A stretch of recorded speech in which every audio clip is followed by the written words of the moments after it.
What up? Hey, what up? What up? Hey, what up? What up? Hey, what up? Hey, what up?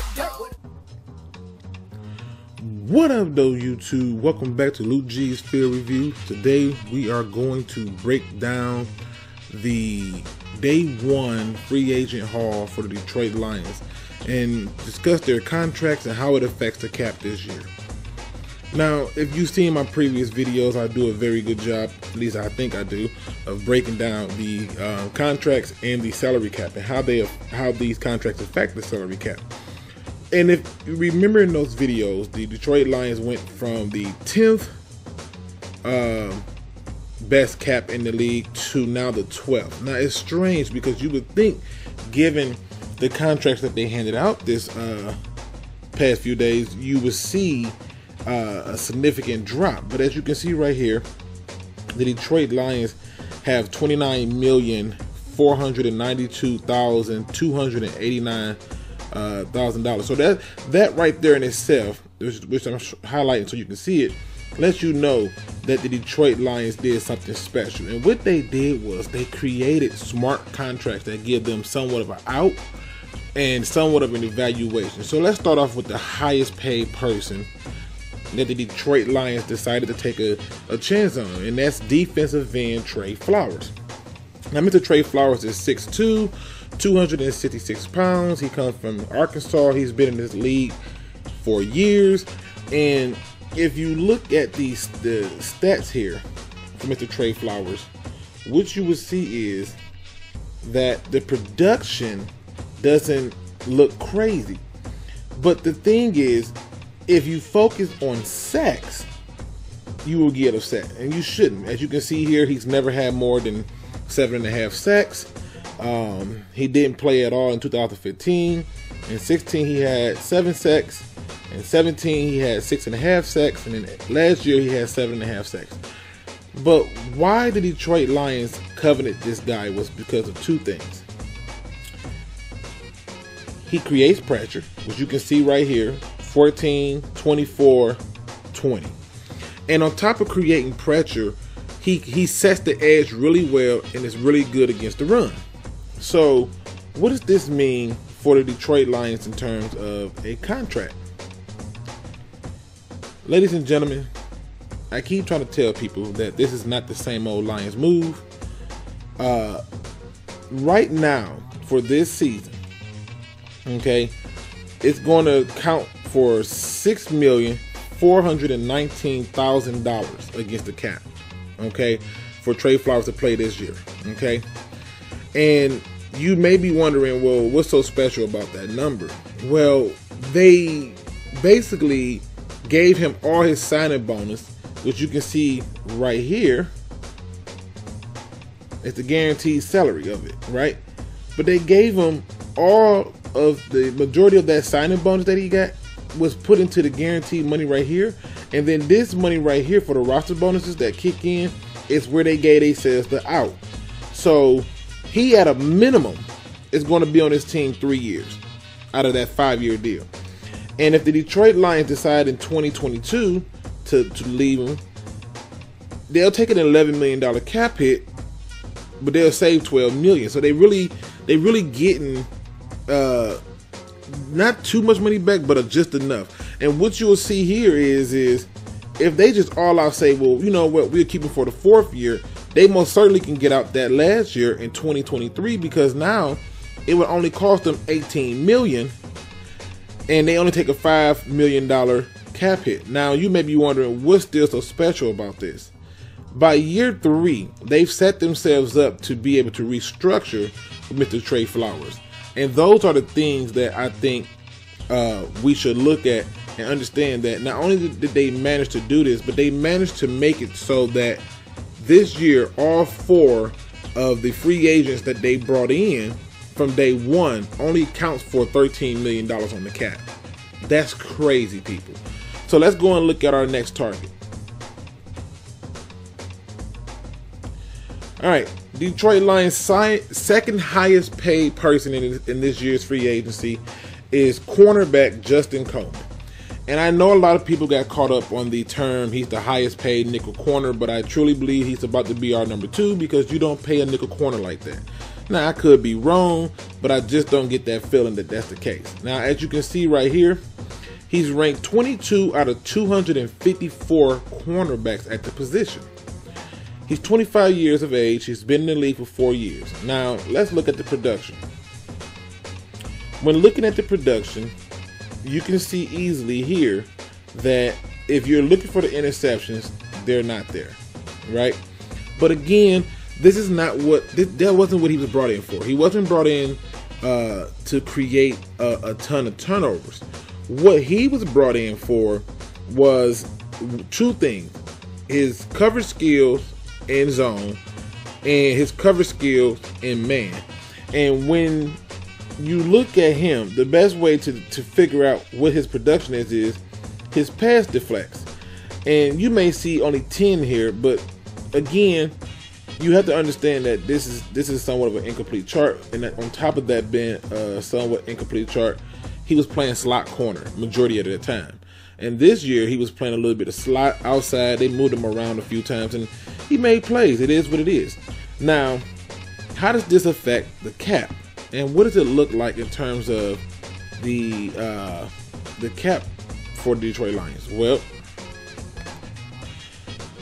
when we come down and we take a closer look at it, once again, those Slot Devils found a way to shorten the cap up. He only counts for $3.3 million on the cap, and that's 1.8% of the cap. And if you look here, this is the dead money, the money they save. So if for some reason they decide once again that in year 4 they've had enough, they get $9 million back. So in 2022, with between 2 players, between the $18 million and the $9 million, okay, they're already looking at $27 million in free money if they decide to move on from either of these players. Okay, and you see right here where most of his stuff is in workout bonuses. So if he's hurt, not healthy or anything, he doesn't get this money. Okay, and look at this. Look at the guaranteed money on this. This is nothing. So I know the contract seems big and it seems crazy, but they didn't chalk out as much money as you may have think. Now we're going to look at their 3rd highest contract, and to me, the best signing of the free agent period. And one reason for this is Jesse James do 2 things. Jesse James is a good blocking tight end. As you can see, his position ranking, he's 16 out of 147 tight ends. He's 6'7", 261, and he's been in the league 4 years. And the thing that I noticed about Mr. Jesse James that stood out to me was when viewing his statistical data, I noticed that, you know, the number of games he's played in, I noticed that the number of times on offense is different, but I looked at his receptions, and what I looked at his receptions was he really wasn't utilized, but he appeared to be a huge target in the red zone. And on top of that, I go back to those years, and I had to kind of go and look at it a little differently to find it. But what I found was during those years of the Pittsburgh Steelers, when he was brought in as the blocking tight end, Le'Veon Bell had some of his biggest runs. Now, many of you may say, well, they have a better offensive line than Detroit and it don't matter. But the truth is that the offensive line is not the factor here. So when we go and look at Mr. Jesse James' contract, I want y'all to take a look at this here, 2023, okay? I want y'all to look at what it would cost them right here, $1,429. And if they cut him, they take that whole dead money and they get nothing back in return. And you may be wondering, well, why is that a good thing, Luke? Well, that's a good thing because that 2023 year you're looking at is a 5th year option. They don't even have to pick it up.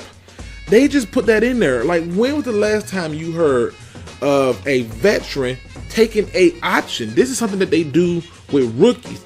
And they managed to convince this man and his agent into taking a 5th year option. So this year he counts for $2.2 million, which is 1.2% of the cap. If they decided to cut him, okay, after 3 years, they take a $4 million cap hit, but they get 2 back. But if they decide to come in on that 4th year, which is 2022, and decide to get rid of Jesse James, they take a $2.8 million hit and save 4.3. And that's with them not even having to pick up the 5th year option. That's what's beautiful about this contract, ladies and gentlemen. They gave a veteran tight end a 5th year option. This is not your same old Lions. This is just a new way to do business. Now we're going to talk about Danny Amendola, which is probably one of the more peculiar picks that many people are wondering. And so when I look at this this pick, I go through statistic-wise, and it becomes apparent to me that 2017, 2018 were the 2 years that he played the most. He does not generate a lot of touchdowns, but he has a pretty decent average in terms of yards for the catch. Why did they bring this guy in is what many people was wondering. And my initial thought was, well, why not keep the youth movement going and keep things going? But then I looked at his contract.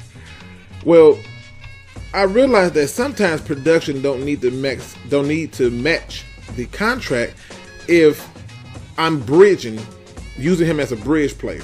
And so he's clearly a bridge player. Now, I do not like most of these contracts in terms of how much money was doled out, because while there's still some room for outs, that room for outcomes in year 3 to 4 for most of these contracts, minus Danny Amendola. And in the case of Danny Amendola, pretty much his contract is basically fully guaranteed, minus $250,000. Now, the thing that I want people to pay attention to is the Detroit Lions has done something that many of you thought they would not do, and that's spend money. And when we go through and we look at the Detroit Lions in terms of spending, okay, as you can see right now in free agency, the Tennessee Titans have spent the most money, followed by the Packers, the Vikings, the Eagles, the Bucks, the Falcons, and the Browns. And when you look at just those right there, you see right now that the Detroit Lions, in terms of spending, are ranked 1, 2, 3, 4, 5, 6, 7, 8th in spending in money. And this is something that many Detroit Lions fans have said they do not do. So, you know, I just wanted to bring this to you so you can be able to see for yourself what those contracts did to the Detroit Lions salary cap and get the clue. Yes, they have $29 million to work with, but again, I believe that money is being saved so that they can re-sign players that they want to extend already on roster. And not to mention, there's a small portion of that, about $8 to $9 million, that's going towards the rookie class. So they really have about $20 million if you want to, you know, do some rough math and round it down. That's it for now, ladies and gentlemen. As always, please don't be no chump. Please do your research.